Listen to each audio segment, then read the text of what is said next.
and welcome to Steve's Horn Show. I just want to remind you, if you enjoy Steve's Horse Show, particularly this episode, then please, the reason why I do this show is that you'll come see us on our website, or you'll come and visit me at one of our retail locations, Cook, Feed, and Outdoor. Thank you. Hello, everyone, and welcome to this episode of Steve's Horse Show. I am your host, Stephen D. Cook, and today, this is a monumental episode. Jason, do you know why? Why? Because it's so cold outside. This is the coldest episode we've ever done. I still got my bed overalls on. Jason is the most famous person I've ever interviewed. That's why I'm shaking. Wait a second. What about? Didn't you interview Dr. Ken? My name is Jason Young. I'm a Texas red dirt country artist, and I also work a ranch during the week. So I work around horses all week long. That's how we met. But I have a band here in Oklahoma, and we travel, and we have songs out on Texas radio right now. And we're about to release a new one and cut a new record. So tell us about how you got started. What made you start singing besides just being happy? Well, when I was a kid, my mom started me off in church, and that's where I learned to sing. My mom taught me to sing. But then my voice changed, and so I quit. I quit singing for the longest time, and I just wanted to be around music. And I got my first job with a guy named Ty England, who used to play for Garth Brooks, and he had a song called "Should Have Asked Her Faster." This is weird hit back in the '90s. And he gave me my first start in music. So I was a road manager, and I learned to book shows and all that kind of stuff. And just being around it, I just wanted to be around music at any level. Right. So for the longest time, I wasn't even trying to sing or play guitar. It was just fun. Yeah, and then I ended up moving to Florida, and I started working for a guy named Chad Brock, and who had a song, "She Said Yes," was one of his big hits. And then through him, I worked with Cletus C. Judd a little bit, and just Confederate Railroad, people like that out there. So I just got to be around the music industry, and I started in Florida just singing on my own, and got a gig at the Hard Rock Casino, which was, for me, I love that place. Played a lot of shows out there. Talk about your first show you ever did. Oh, I was talking about that last night. It was at Barnes & Noble's music store, or bookstore, right off of May and Memorial. And I think I played for 45 minutes, and I probably played like a couple songs twice because I didn't have enough material. But I was so blown away, so many, it was like all my family and all my family's friends showed up. Talk about your day to day. You work out here and help with the horses and everything. Talk about kind of what your schedule is like. Well, Monday through Thursday, it's typical. I get up 5 a.m., 5:30, and I'm out here working with the horses and take care of them, or just doing stuff like that, or maintenance and stuff around the ranch.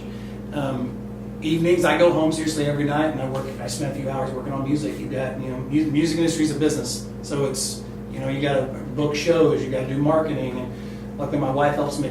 She does all the posters, and she's helped me out a whole lot with social media and all that. So it can be very time consuming. And then usually you have a rehearsal on Wednesday night, and then you have a show Thursday or Friday, Saturday. And when you're traveling, those are just the coming back. A lot of my guys have church gigs, so we'll drive back Saturday night, and even if we're in Fort Gibson or Arkansas or somewhere, and we're getting back at 5 in the morning and 6 in the morning, and it can kind of wear on you. Everybody will sleep in the van. Or do you have a season where you're like, we're going hard for these few months, or is my slow time? I guess every musician would probably tell you something different. I know my slow time is always December and January, so it slows down. I don't know why.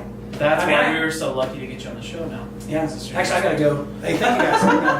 No, sing it. I got something to do. You said 6 minutes, so this is way over. So this is my slow time of year, but pretty much, obviously, you've got festivals and fairs and things, and so you're busy when the weather gets nice, in the summertime and stuff like that. Outside. Spring and fall, you're staying really busy. So have you wrote some of the songs that you sing?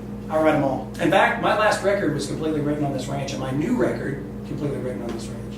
Really? Yeah, I find a lot of inspiration out here. Just being around the buffalo, being around the horses, being around tractors, and just working hard every day. And you see, like the song that I'm probably going to play here in a minute. It's our next radio single. It's called "Thank God for the Working Man," and I wrote that out here on the ranch. Dude. Yeah, so I wrote that song. One day I was out in the back pasture, and these oil and gas guys were working. And it was so early in the morning, and I just kept thinking, man, how long have these guys been doing this? How long they've been up?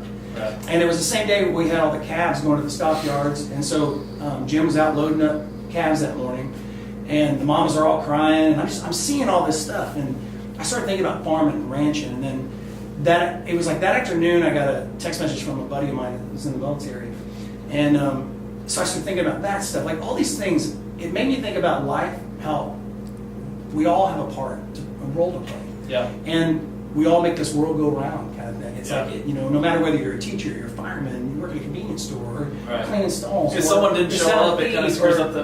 yeah, you know what I'm saying? Like, Yeah. we all play a role in this, and that was the gist of the song, and I was, I just remember thinking, if we were all lazy, like, think about it. Think what life would be Yeah. like if everybody was just lazy. You know what I'm saying? Think about it. So that's why I was sitting there, that's the thought that went in my head, and I went, thank God for the working man. And I went, and I was like, I started writing it that So day. do you like start typing onto your phone, or what do you do? This is Thank God for the Working Man.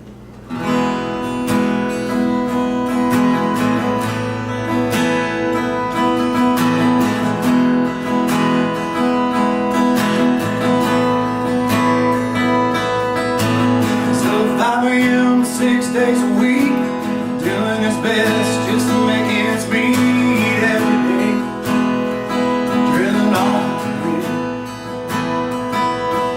He's got a wife at home, kids to feed, so he works hard for his family. 312 days out of the year. There's guys like him that make this world go round. There's one thing in this life that I found.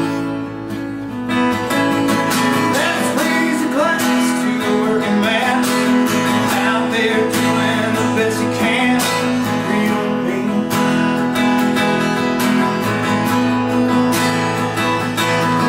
Let's make a toast to all those fighting in some foreign land just to keep us free.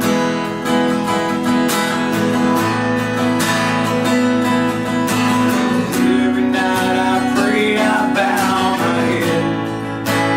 Thank God for the working man.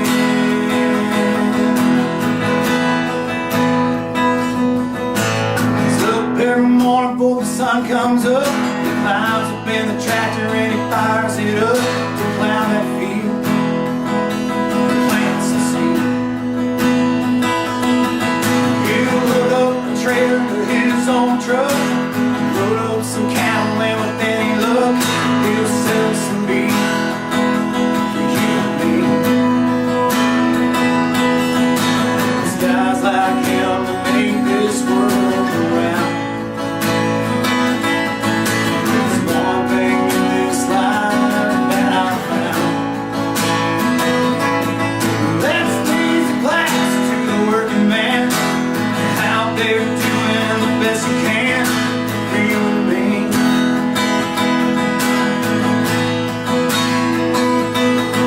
Let's make a toast to all those fighting in some foreign land just to keep us free.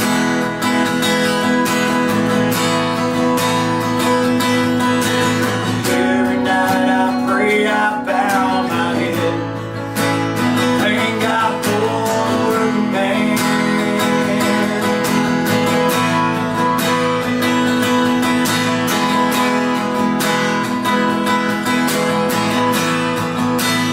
To the farmer, the ranch, to the old man, anyone lending a helping hand, to all those that work hard every week. Let's raise a glass to the working man out there doing the best he can for you and me.